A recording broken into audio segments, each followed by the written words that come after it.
Pemilihan umum pemilu di Indonesia memiliki sejarah panjang. Pemilu pertama di Indonesia diselenggarakan pada tahun 1955 setelah negara ini merdeka. Waktu itu, Republik Indonesia berusia 10 tahun. Sejatinya, sekitar 3 bulan setelah kemerdekaan diproklamasikan Soekarno dan Hatta pada 17 Agustus tahun 1945. Namun, sebelum itu, terdapat pemilihan umum pada zaman Hindia Belanda. Pada era kemerdekaan awal, setelah kemerdekaan Indonesia pada tahun 1945, pemilihan umum pertama dilaksanakan pada tahun 1955. Sistem parlementer digunakan dengan anggota parlemen dipilih oleh rakyat. Namun, pada era Orde Lama, terjadi perubahan sistem menjadi sistem presidensial.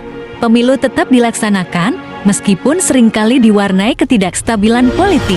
Kemudian pada masa Orde Baru, pemilu menjadi lebih terkontrol oleh pemerintah. Golkar, partai yang didukung oleh pemerintah, mendominasi hasil pemilu.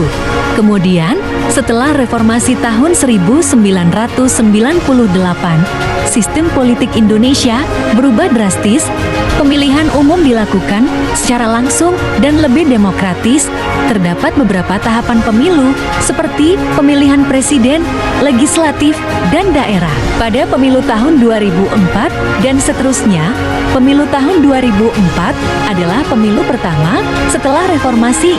Indonesia mengadopsi sistem pemilihan langsung presiden dan wakil presiden.